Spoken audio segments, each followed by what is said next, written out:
नमस्कार, जय हिंद। स्वागत है आप सभी का आपके अपने YouTube परिवार राजस्थान क्लासेस पर। आइए दोस्तों, राजस्थान जीके का आज हम पढ़ने वाले स्पेशल मॉडल पेपर लाइव जो कि स्टार्ट हो चुका है। दोस्तों आज जो अपन प्रश्न पढ़ने वाले हैं ना, ये राजस्थान के अति महत्वपूर्ण प्रश्न हैं। राजस्थान के प्रत्येक एग्जाम के लिए बहुत ही ज़रूरी क्वेश्चन होने वाले हैं। उम्मीद करूंगा आप इस दमदार तैयारी में ज़रूर जुड़ेंगे। और दोस्तों आज जो अपन पढ़ने वाले महत्वपूर्ण प्रश्नों पर डिस्कस करेंगे और आपको लास्ट तक बने रहना है आज के प्रश्नों के लिए, ठीक है। उम्मीद करूंगा आप सभी बने रहेंगे। शुरू से पहला प्रश्न अपन देखते हैं, सर्वाधिक बंजर एवं व्यर्थ भूमि वाला जिला कौन सा है। सबसे आसान सा प्रश्न है, सबसे बंजर भूमि वाला जिला या फिर व्यर्थ भूमि वाला जिला। दो प्रश्न यहाँ पे आपके लिए बनते हैं, तो राइट आंसर आप सभी का जिला जैसलमेर हो जाएगा। यही आपसे बात करें जैसलमेर की, तो दोस्तों जैसलमेर की बात करें तो ये सर्वाधिक पवन ऊर्जा उत्पादक जिला कौन सा है, यही है दोस्तों, ठीक है। सर्वाधिक पवन जो पंखे लगे हुए हैं, ठीक है, वो यहीं पे लगे हुए हैं। अगर जैसलमेर की बात करें तो दोस्तों सबसे अधिक जो अपने गैस है, ठीक है, वो कहाँ पे प्राकृतिक गैस कहाँ से निकलती है, तो यहीं जैसलमेर से निकलती है। ये भी आप ध्यान रखेंगे। अगला प्रश्न, निम्नलिखित में से सही सुमेलित नहीं है। प्रश्नों का लेवल काफ़ी अच्छा होगा आपके लिए आज। कुआं और नलकूपों से सर्वाधिक सिंचाई होती है दौसा में, गलत है, बिल्कुल साफ गलत है। नहरों से सर्वाधिक सिंचाई गंगानगर में होती है। तालाबों से सर्वाधिक सिंचाई जो होती है ये अपने पाली में होती है, और सर्वाधिक सिंचाई वाला जो जिला है वो गंगानगर ही है। कुआं और नलकूपों की अगर बात की जाए तो अपन करेंगे सीकर को, ठीक है दोस्तों, या फिर आप सीकर के साथ साथ जैसे झुंझुनू लिख सकते हैं, ठीक है, और अलवर भी लिख सकते हैं। तो इन जिलों में सर्वाधिक कुओं और नलकूपों से सिंचाई की जाती है दोस्तों। अच्छा क्वेश्चन था आपका। अगला प्रश्न है, गंग नहर से सर्वाधिक सिंचाई करने वाला जिला कौन सा है। गंग नहर से सर्वाधिक सिंचाई करने वाला जो जिला है वो कौन सा है, तो बिल्कुल इजी प्रश्न है आपका, सी ऑप्शन लॉक हो जाएगा दोस्तों, हनुमानगढ़, ठीक है। और जो भाखड़ा नांगल परियोजना है ना, भाखड़ा नांगल परियोजना ये भी सर्वाधिक हनुमानगढ़ के लिए ही काम करती है, ठीक है दोस्तों। अगला प्रश्न है, राज्य की सबसे लंबी सड़क सुरंग किस जिले में है। राजस्थान की सबसे लंबी सड़क सुरंग आपसे पूछा जा रहा है, सड़क सुरंग का पूछा जा रहा है। तो दोस्तों ये अपने है बूंदी में दोस्तों, ठीक है। कहाँ है, बूंदी टनल के नाम से जो कोटा बूंदी जो राष्ट्रीय राजमार्ग है ना, वहीं पर है। इसके शुभारंभ की अगर बात कर ली जाए, कर लेंगे है ना, कर लेते हैं, क्या जाता है बात करने में, चलो। तो 2015 में इसका शुभारंभ हुआ था दोस्तों, ध्यान रखिएगा कब हुआ था, 2015 में, ओके, याद रखेंगे, बी ऑप्शन को लॉक करेंगे। अगला प्रश्न आपके स्क्रीन पर, राज्य में दिसंबर 2019 तक जो स्थापित विद्युत क्षमता है ना, कुल राज्य की जो उत्पादन विद्युत क्षमता है वो कुल कितनी है, ये आपसे पूछा जा रहा है। तो राइट आंसर आप सभी का हो जाएगा 21,176 मेगावाट, ठीक है दोस्तों, याद रखेंगे।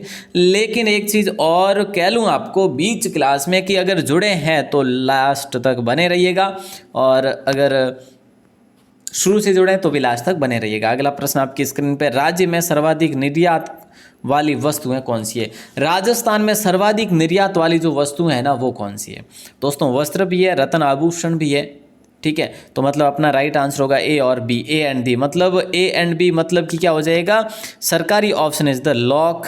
अगला प्रश्न आपकी स्क्रीन पर है। अगला प्रश्न है, राष्ट्रीय राजधानी क्षेत्र में शामिल जो राज्य के जिले हैं ना वो कौन कौन से जिले हैं, मतलब राष्ट्रीय राजधानी क्षेत्र में आपसे पूछा जा रहा है। राइट आंसर आप सभी का हो जाएगा अलवर तो मुख्य रूप से है ही है, ठीक है, और भरतपुर को भी आप लॉक करेंगे साथ ही साथ। अलवर को मुख्य रूप से अलवर का क्वेश्चन भी पूछा गया वैसे कई बार। अगला प्रश्न है, मार्च 2019 तक राज्य में सड़कों का घनत्व कितना है। 2019 तक राज्य में सड़कों का जो घनत्व है ना प्यारे दोस्तों वो कितना है, 189.41 किलोमीटर या 77.21 किलोमीटर या 80.72 किलोमीटर या 201.10 किलोमीटर।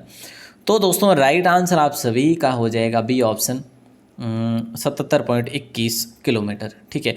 प्रति 100 वर्ग किलोमीटर में ये मापा जाता है दोस्तों, ध्यान रखना, ठीक है। और ये चीज़ आप ज़रूर से ज़रूर ध्यान रखना। ये अपन किसकी बात करें, राज्य में सड़कों का घनत्व 77.21, ठीक है। लेकिन जब आपसे पूछे कि भारत में, तो दोस्तों ध्यान रखना 179.41। ठीक है दोस्तों, ये चीज़ आप ध्यान रखना। अगला प्रश्न है, राज्य में राष्ट्रीय राजमार्ग कितने हैं? ये लेटेस्ट आंकड़ों के अनुसार हम बात करें, मतलब 2019 के दिसंबर आंकड़ों के, ठीक है, दिसंबर 2019। राज्य में राष्ट्रीय राजमार्ग कितने हैं? तो दोस्तों ध्यान रखना डी ऑप्शन 48 है। कितने हैं दोस्तों? 48। और आपसे पूछ ले भारत में कुल कितने हैं? तो 599। दोस्तों राजस्थान में राष्ट्रीय राजमार्ग कितने? 48 है। दोस्तों भारत में राष्ट्रीय राजमार्ग कितने हैं? 599। सर्वाधिक लंबे राष्ट्रीय राजमार्गों वाला जिला कौन सा है? सर्वाधिक लंबे राष्ट्रीय राजमार्गों वाला जिला कौन सा है? बीकानेर बाड़मेर है, या बीकानेर जैसलमेर है, या गंगानगर बीकानेर, या फिर अजमेर जयपुर है? तो दोस्तों ध्यान रखना बीकानेर बाड़मेर, ये संयुक्त युग्म जो है ना, ये आप ध्यान रखना। दोस्तों देखिए, बीकानेर की जब आपसे बात की जाएगी तो आप करेंगे 860 किलोमीटर, और जब आप बात करेंगे कि बाड़मेर में तो 845। सर्वाधिक लंबे राष्ट्रीय राजमार्गों वाली बात करें, 860 किलोमीटर बीकानेर में चलती है और 845 किलोमीटर बाड़मेर में। उसके बाद नंबर आता है जैसलमेर वगैरह का।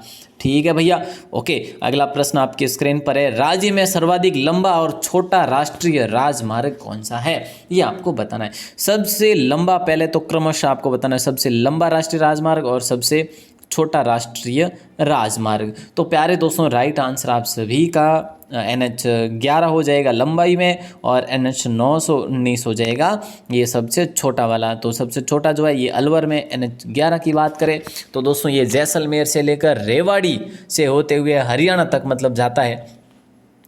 ठीक है, तो ये काफ़ी इंपॉर्टेंट क्वेश्चन है NH 11 वाला, क्योंकि सबसे बड़ा है। अच्छा, सबसे व्यस्तम की बात करें तो 48 जो है ना, NH 48 जो है वो सबसे व्यस्त राष्ट्रीय राजमार्ग है दोस्तों। अगला है, राष्ट्रीय राजमार्गों की सर्वाधिक संख्या वाला जिला कौन सा है? राष्ट्रीय राजमार्गों की सर्वाधिक संख्या वाला जो जिला है ना, वो कौन सा है? तो आप सभी का राइट आंसर हो जाएगा ए ऑप्शन। क्या हो जाएगा? जयपुर हो जाएगा दोस्तों। क्या? जयपुर हो जाएगा आप सभी का लॉक। ठीक है, राष्ट्रीय राजमार्ग की सर्वाधिक संख्या वाला जिला जयपुर है, बिल्कुल, क्योंकि यहाँ पे कुल 9 है। अच्छा दोस्तों, अगर बाड़मेर में आपसे पूछ लिया जाए कि बाड़मेर में कुल कितने हैं, तो 7 है दोस्तों, बाड़मेर में 7 है। ठीक है, और वैसे अगर आपसे पूछूं मैं कि जयपुर में 9 है, बाड़मेर में 7 है, अगर ऊपर लेवल पे जाते अपन राज्य की बात करें कि सर्वाधिक राष्ट्रीय राजमार्ग कौन से राज्य में, तो दोस्तों महाराष्ट्र में। कौन से में? महाराष्ट्र में। ठीक है, और उसके बाद नंबर आता है यूपी का। सर्वाधिक महाराष्ट्र में कितने हैं? बोले सर 97। ठीक है, ओके भाई। अगला प्रश्न है, मार्च 2019 तक रेल मार्गों की कुल लंबाई की बात करें, मार्च 2019 तक रेल मार्गों की कुल लंबाई की बात करें तो 5937 रूट किलोमीटर हो जाएगा। हम बात करें मार्च 2019 की। और अगला प्रश्न आपकी स्क्रीन पर दूं, लेकिन ध्यान रखना रेल मार्गों की दृष्टि से भारत में सबसे बड़ा जो राज्य है वो है यूपी, और उसके बाद नंबर आता है हमारे राजस्थान का। अगला प्रश्न आपकी स्क्रीन पर देखिएगा, राज्य का जिला जहां रेल मार्ग नहीं है। राज्य का जिला जहां रेल मार्ग नहीं है, देखिए बांसवाड़ा प्रतापगढ़ में नहीं है, प्रतापगढ़ चित्तौड़गढ़ में है, बांसवाड़ा उदयपुर में भी है, तो बांसवाड़ा और प्रतापगढ़ में नहीं है। जो ये युग में ना, ये बिल्कुल सही है। ठीक है, और एक जो देखिए छोटी लाइन, ठीक है, एक देखिए एक मीटर गेज है, नैरो गेज है। ठीक है, और ये जो है ना अपना ब्रॉड गेज। ठीक है, ये जो है ना अपनी ये छोटी लाइन है, जैसे आप नैरो गेज बोलते हैं। ठीक है, तो ये जो है ना, ये कहाँ पर है? ये धौलपुर में दोस्तों, ये धौलपुर में है, राजस्थान में, पूरे राजस्थान में एक जगह धौलपुर में ही है छोटी लाइन। अगला प्रश्न है, 2019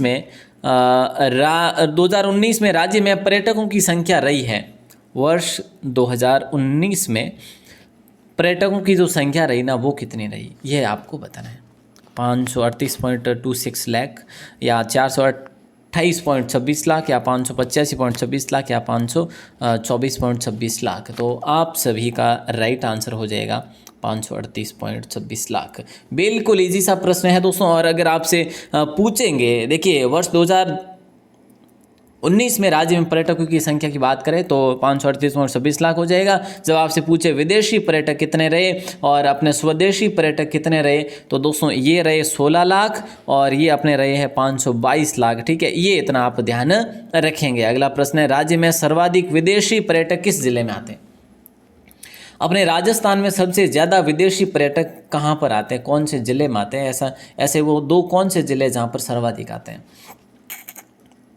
पहले तो भैया आते हैं उदयपुर में, फिर जाते हैं जयपुर में, ऐसे याद रखेंगे, ठीक है। उदयपुर और जो है ना जयपुर, ये बाहर के पर्यटकों के लिए बड़ा ही आकर्षण केंद्र है, उदयपुर और जयपुर। फिलहाल अपना ए ऑप्शन लॉक हो जाएगा। और जब आपसे पूछ लिया जाए कि सर्वाधिक स्वदेशी मतलब अपने भारत के ही लोग जो सर्वाधिक आते हैं ना, वो कहाँ पे आते हैं, तो वो भैया अपने आते हैं पुष्कर में, ठीक है। पुष्कर अजमेर में ज़्यादा आते हैं, ठीक है भैया। अगला प्रश्न आपकी स्क्रीन पर है, राज्य में सहकारिता का आरंभ हुआ था, राजस्थान में सहकारिता का आरंभ हुआ था, तो अजमेर से या जयपुर से या जोधपुर से या कोटा से। देखिए राज्य में सहकारिता का आरंभ हुआ था, तो दोस्तों आप सभी का राइट आंसर हो जाएगा अजमेर। सहकारिता का आरंभ अजमेर से होता है, ठीक है, 1904 से होता है दोस्तों। और आगे बढ़ते हैं, आइए मेरे साथ। अगला प्रश्न है, सहकारी शीत भंडार जो है ना ये कहाँ पर है? देखिए दोस्तों, सहकारी शीत जो भंडार है ये अलवर में, जयपुर में, बांसवाड़ा में, ए व बे दोनों। तो देखिए कई बार हम बात कर चुके हैं, ए व बे जहाँ पर आए उसको आप करना ही करना है, मतलब कि वीडियो जैसे एग्जाम हो वहाँ तो आपको करना ही पड़ेगा, क्योंकि माइनस मार्किंग है नहीं, तो आप कर सकते हैं। तो यहाँ पे अपना राइट आंसर होगा ए और बी दोनों। शीर्ष अगर संस्थाओं की बात करें कि भाई टोटल कितनी सहकारी संस्थाएं हैं राजस्थान में, तो दोस्तों 23 बड़ी बड़ी संस्थाएं हैं सहकारी क्षेत्र में। अगला प्रश्न है, सहकारी क्षेत्र में बर्फ का कारखाना जो है वो कहाँ है? अलवर में, जयपुर में, झालावाड़ में या कोटा में? देखिए सहकारी क्षेत्र में बर्फ का कारखाना की अगर पूछे तो आप जयपुर ही करेंगे। कौन से ऑप्शन को करेंगे? जयपुर को। अच्छा, आबू रोड में क्या है सर, वो भी आपने एक बार बताया। जी बिल्कुल, आबू रोड में सर क्या है? सहकारी ईसबगोल का कारखाना है। तो ईसबगोल का कारखाना आबू रोड पर है, लेकिन वो किस फील्ड में है, सरकारी या सहकारी? तो सहकारी फील्ड में। ओके, अगला प्रश्न आपकी स्क्रीन पर है, प्रथम दूरदर्शन केंद्र की स्थापना कौन से जिले में की गई थी? बता दीजिएगा क्या हो जाएगा राइट आंसर। बिल्कुल इजी सा है, प्रथम दूरदर्शन केंद्र की स्थापना कौन से ज़िले में की गई थी? तो जोधपुर होगा, अजमेर होगा, उदयपुर होगा या जयपुर हो जाएगा। तो प्यारे साथियों राइट आंसर आप सभी का हो जाएगा जयपुर, ठीक है। मतलब सर डी ऑप्शन क्या? हाँ जी, तो ये तो आप समझ ही पा रहे होंगे कि चलिए 1 मार्च की बात है दोस्तों, प्रथम दूरदर्शन केंद्र की स्थापना 1 मार्च 1977 में हुई थी, ठीक है। लेकिन प्रसारण जो हुआ था ना शुरू, वो 1987 में हुआ। तो 10 वर्ष बाद में स्थापना, 10 वर्ष पहले और 10 वर्ष बाद में क्या होती है? प्रसारण होता है दोस्तों, ध्यान रखना। अच्छा सा प्रश्न था, निम्नलिखित में से असुमेलित है। राजस्थान लोक सेवा आयोग अजमेर में बिल्कुल सही है साहब, कोई गलत आपका कर नहीं सकते। राजस्थान राजस्व मंडल भी अजमेर में सही है। राजस्थान माध्यमिक शिक्षा बोर्ड बीकानेर गलत है, बिल्कुल गलत है। राजस्थान उच्च न्यायालय खंडपीठ जयपुर में, लेकिन राजस्थान माध्यमिक शिक्षा बोर्ड अजमेर में है ना यार, है ना, अजमेर में है सर, बीकानेर में नहीं है। जी बिल्कुल। तो आगे बढ़े, अगले प्रश्न को देखते हैं। अगला प्रश्न आपकी स्क्रीन पर है। अगला प्रश्न है कि भाई निम्न में से असत्य, एक बार फिर से आपको असत्य का प्रश्न पूछा ही जा रहा है। तो लेटा ग्राम से खेसला ग्राम, खेसला उद्योग भी बोलते हैं इसको, खेसला ग्राम भी बोलते हैं। लेटा ग्राम में खेसला उद्योग प्रसिद्ध है, बिल्कुल है। हरजी गांव का मिट्टी के घोड़े प्रसिद्ध है, जी बिल्कुल है। नसोली गांव में पीले ग्रेनाइट के भंडार मिले हैं, जी। तो इनमें से कोई भी असत्य नहीं है, सभी के सभी सत्य है। तो दोस्तों इस प्रकार से ये प्रश्न आपके लिए बना है। और जो लेटा ग्राम है ना, ये कहाँ पे आपको पता है? ये अपने जालोर जिले में दोस्तों, ध्यान रखना, ठीक है। और चलो साहब आगे बढ़ते हैं, ये सारे जालोर जिले के ये वैसे गांव। तो अगला प्रश्न है कि भारतीय लोक कला मंडल कहाँ पर स्थापित किया गया? भारतीय लोक कला मंडल जो है ये कहाँ पर स्थापित किया गया? तो दोस्तों राइट आंसर हम सभी का हो जाएगा, उदयपुर में स्थापित किया गया भारतीय लोक कला मंडल, ठीक है। और दोस्तों ये जो किसके द्वारा स्थापित किया गया, अगर ऐसा प्रश्न आपसे कर ले तो देवीलाल सामर के द्वारा स्थापित किया गया, देवीलाल सामर। अच्छा, आपसे ये भी प्रश्न किया जा सकता है कि कब की बात है? तो 1952 की बात है, जब भारत में या राजस्थान में पहले आम चुनाव हुए थे। अगला प्रश्न है, राजस्थान युवा बोर्ड का गठन कब किया गया था? ये बता दीजिएगा। राजस्थान के अंतर्गत युवा बोर्ड का गठन, राज्य युवा बोर्ड का गठन 2003 में किया गया था। और आपसे पूछे माह की, तो दोस्तों आप कर लेंगे, ठीक है, जनवरी। तो बी ऑप्शन आप सभी का लॉक हो जाएगा। और माउंट आबू को हिंदू ओलंपस किसने कहा था?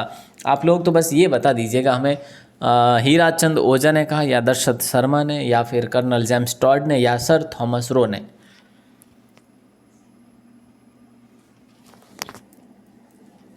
आप सभी का सी ऑप्शन लॉक हो जाएगा। देखिए दोस्तों, देव पर्वत कहा जाता है, हिंदू ओलंपस कहा जाता है, क्योंकि यहाँ पर अनेकों हिंदू देवी देवताओं के मंदिर है और राजस्थान का सबसे ऊंचाई पर बसा हुआ शहर भी आप कह सकते हो। ठीक है, और ये नज़ारा जो है इस शहर का है भैया, किसी होटल से आई थिंक फ़ोटो है ये, या फिर घर से भी हो सकता है। और ये है नक्की झील, है ना। तो भैया काफ़ी अच्छा नज़ारा है यहाँ का। अगला प्रश्न आपकी स्क्रीन पर है, राजस्थान की सबसे पुरानी नगर पालिका की स्थापना कब हुई थी? बता दीजिएगा, बता ही दीजिएगा। जो भी जानकारी है, ज्ञान है, अपना दे दीजिएगा यहाँ पे ABCD के माध्यम से, बस इतना ही बताना है। ऐसे ही 1864 की बात है दोस्तों। राजस्थान की पहली सबसे पुरानी नगर पालिका की स्थापना 1864 हाँ हुई थी। ब्रिटिश हुकूमत के समय ही हुई थी वैसे। और वैसे आप सबको ये भी पता होगा, AGG का मुख्यालय सबसे पहले माउंट आबू में बना था। ठीक है, और ये सबसे पूरा नगर पालिका भी माउंट आबू में ही बनी थी। अगला प्रश्न है, निम्नलिखित में से एक जिला डांग क्षेत्र का भाग नहीं है। देखिए, अपन ने कल भी बात की थी कि वो जिले बताइए, 3 जिले जिनका समूह डांग क्षेत्र कहलाता है। ठीक है दोस्तों, और वो भी वहाँ पे पहाड़ियों की दृष्टि से ही बोलते हैं, धौलपुर, करौली और सवाई माधोपुर। अलवर जो है ना, ये नहीं आता इसमें। अलवर को आप मेवात प्रदेश के रूप में जान सकते हैं, मेवात प्रदेश के रूप में जान सकते हैं अलवर को। ठीक है, और ये प्रश्न अपने पटवार एग्जाम में आया हुआ है, तो इसलिए मैंने यहाँ पे ऐड भी कराए। और डांग की रानी किसको बोला जाता है पता है ना? करौली को। करौली को डांग की रानी बोला जाता है। राजस्थान की प्रथम महिला डॉक्टर किस जिले की थी? आपको ये तो पता होगा। प्रथम महिला दोस्तों, विधानसभा अध्यक्ष की बात करें, विधानसभा प्रथम महिला कौन थी? सुमित्रा सिंह थी। ठीक है ना, सुमित्रा सिंह। अगर पूछे प्रथम महिला मंत्री की बात करें तो गायत्री सिंह करेंगे आप, है ना, गायत्री देवी करेंगे। और आपसे पूछे कि प्रथम महिला अपने राज्यपाल कौन बनी तो आप कर लेंगे प्रतिभा देवी सिंह पाटिल करेंगे। ठीक है, प्रथम मुख्यमंत्री की बात करें तो आप वसुंधरा राजे जी कर लेंगे। आपसे पूछा जाए कि प्रथम महिला मुख्य सचिव की बात करें तो नगेंद्र बाला कर लेंगे। लेकिन दोस्तों यहाँ पे आपसे पूछे प्रथम महिला डॉक्टर की बात करें तो डॉक्टर हो जाएगी, वो थी जोधपुर की। दोस्तों कहाँ की थी? जोधपुर की थी वे, जिनका नाम था पार्वती गहलोत।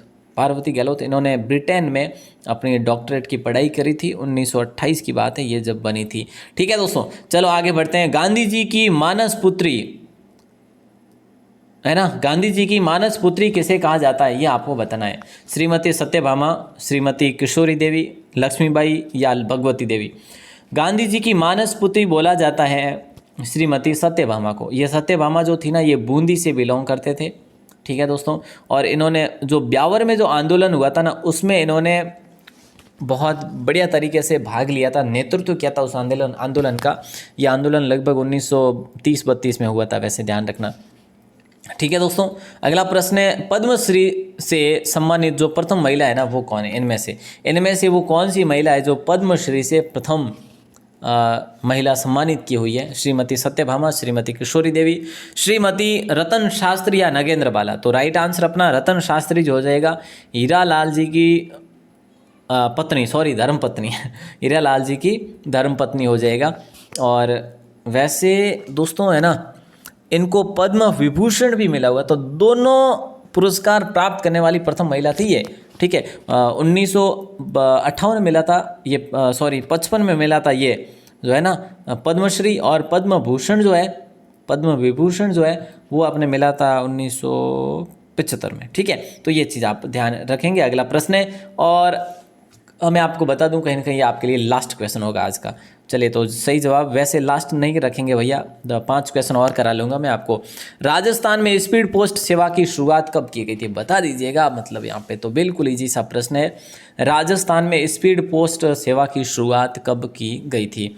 तो आप सभी का राइट आंसर हो जाएगा 1986 में की गई थी। दोस्तों कब की गई थी? 1986 में की गई थी, और माह था नवंबर का। ठीक है दोस्तों, तो ये तो थे अपने 30 क्वेश्चन, और मैं आपको करा लेता हूँ यार, क्वेश्चन कराना बहुत ही ज़रूरी है भैया। ठीक है, चलिए यहाँ से करा लेते हैं आपको और 5 और क्वेश्चन। राज्य में सरकारी क्षेत्र के विश्वविद्यालय जो है ना वो कितने हैं? राज्य में सरकारी क्षेत्र के जो विश्वविद्यालय है ना वो कुल कितने हैं, ये आपको बताना है। बिल्कुल इजी सा प्रश्न है और जल्दी से आप सभी का राइट आंसर बन जाएगा 29, है ना दोस्तों, कितना 29 हो जाएगा। और चलो आगे बढ़ते हैं, ये 29 याद रखना आप। निम्नलिखित में से असुमेलित आपको बताना है। देखिए ये क्वेश्चन काफ़ी इंपॉर्टेंट है आपका कि राज्य भारत में जो है ना क्या क्या राजस्थान के लिए क्या है। देखिए भारतीय प्रौद्योगिकी संस्थान मतलब IIT, ये कहाँ पर है बोले सर? ये जोधपुर में। सही है क्या? IIT जोधपुर में, बिल्कुल सही है साहब। भारतीय प्रबंधन संस्थान मतलब IIM, ये जयपुर में। सही है क्या? नहीं साहब, ये अपने उदयपुर में। तो अपना राइट आंसर क्या हो जाएगा? अपना हो जाएगा बी ऑप्शन। अखिल भारतीय आयुर्विज्ञान संस्थान जोधपुर में है दोस्तों, और IIT संस्थान जो है वो कोटा में। ठीक है, तो ये काफ़ी इम्पोर्टेंट महत्व रखने वाला प्रश्न था आपका। अगला प्रश्न है राजकीय चिकित्सा महाविद्यालय है कितने? 22, 15, 20, 30 कितने हैं दोस्तों? वैसे राजकीय चिकित्सा महाविद्यालय दोस्तों ए ऑप्शन हो जाएगा आपका 22 है। ये भी एम्स के अलावा है। ठीक है, एम्स अलग है और निजी क्षेत्र के जो है वो कितने हैं? वो सिर्फ और सिर्फ 8 है राजस्थान में। अगला प्रश्न है सर्वाधिक कृषि वाली फसल जो है ना प्यारे दोस्तों ये कौन सी है? मैं आज आपको वो प्रश्न बता रहा हूँ जो एग्जाम में छपने के चांसेस बहुत ही ज़्यादा है। और कल आपका वीडियो का पेपर है, कल और परसों 2 दिन। उन सभी भाई बहनों को जो एग्ज़ाम में शामिल हो रहे हैं उन सभी को मेरी तरफ से बहुत बहुत एडवांस्ड में अग्रिम शुभकामनाएं कि आप ये फर्स्ट पेपर आसानी से पास करो और सेकंड में आपका नंबर लगे, प्री पास करो, मेन में भी आपका नंबर लगे। बस यही आप सभी के लिए कामनाएं करता हूँ। चलिए तो दोस्तों सर्वाधिक कृषि क्षेत्र वाली फसल जो है ना वो जो है अपनी बाजरा है। बिल्कुल सही है, ये ऑप्शन आप सभी का हो जाएगा लॉक। सर्वाधिक सिंचित जो क्षेत्र वाली जो फसल होती है वो है जो गेहूँ है। ठीक है, तो ये चीज़ भी थोड़ा सा ज़रूर ध्यान रखना, कृषि और कुओं से सर्वाधिक सिंचाई होती है। अगला प्रश्न है आप सभी के लिए कि निम्नलिखित में से सही क्या पूछा जा रहा है? एक सेकंड, इनमें से पूछा जा रहा है कि निम्नलिखित में से असुमेलित क्या है? असुमेलित क्या है? निजी दंत चिकित्सा महाविद्यालय 15 बिल्कुल सही है। निजी दंत चिकित्सा महाविद्यालय 15 सही है। राजकीय दंत चिकित्सा महाविद्यालय 1 ही है। राजकीय इंजीनियरिंग महाविद्यालय 15 है। तो इनमें से कोई गलत है ही नहीं, मतलब असुमेलित कोई है ही नहीं, सारे के सारे सही है दोस्तों।